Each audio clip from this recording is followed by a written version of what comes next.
conversation with Fernando. I had a chat with Fernando, the tiler who came to help us with our renovation. He's in the midst of tiling our bathroom. He took a break. He was in transit, I guess. He just cut some concrete and there was a lot of dust, so we were waiting for the dust to settle and we decided to have a chat. This is a 69-year-old man, an Argentinian man, who came out to Australia in the 70s. The definition of resilience. He had quit his engineering degree, and this was because at that point in time, when he was in university, the military had taken over power in Argentina, and people were actually disappearing. People were being taken off campus, and it was assumed that they were murdered. This story was actually later written down by some authors, and a movie was produced. If you're interested, look up the movie titled Night of Pencils, as in Pencils. It's a 1986 Argentinian historical drama film directed by Hector Oviara and written by Oviara and Daniel Con. The film was actually based on events that took place in September 1976 during Argentina's large dictatorship. 7 students disappeared and only one lived to tell his story. So coming back to Fernando's story, when this was occurring in Argentina and he was in university, he was actually attacked 3 times. They had tried to capture him 3 times. And on the 3rd attempt, he decided that was it. He was not returning to campus, so he gave up his degree and decided to follow in the footsteps of his father, who was a builder at that point, and started up in that industry.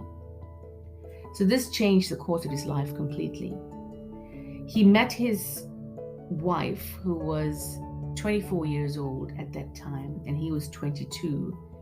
And they had a beautiful boy. And at that point in time, when his son was born and a little older, he realized that the only opportunities this boy was going to get was going to be when he moved out of Argentina and travel out to Australia, Sydney. So that was what he decided to do. It was a really tough decision because they'd actually set up home and they were slowly becoming comfortable as the military and the dictatorship had stopped and the government was sort of getting a bit better, I guess, in that sense. But the reality is that he knew that there were more opportunities outside Argentina, and so he decided to make that jump. A year passed and he had several times where he decided that, oh my goodness, this is all too hard. I can't get a job. No one's trusting me. I need to go back home. And his wife was the pillar of strength in saying to him, no, we're going to tough it out. We're going to push through. She had to keep the kids at home for at least 1 year before they could secure any level of permanent residency and ensure that no one would, dob them in that sense. And he took up any job that he could possibly get. It was really, really tough. Tough to the extent where he was so stressed out from working from 5 o'clock in the morning right through to 8 o'clock at night that his heart failed. And he ended up in hospital for about 9 days, where the doctor decided that he needed to rest and get on some medications. I think he had some palpitations and he didn't go into surgery, but he said he suffered those 9 days. He was extremely stressed.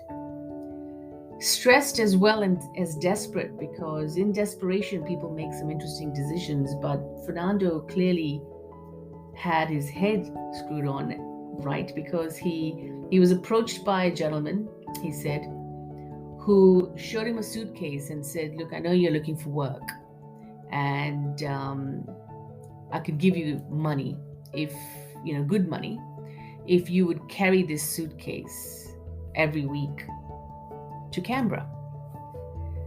No questions asked. Don't look in the suitcase. Just do the job and we'll pay you. And he realized very quickly that this is on the dodgy side, so he said no. He's not going to do that. He'd rather suffer the long hours and persist and work hard and move forward, which he did.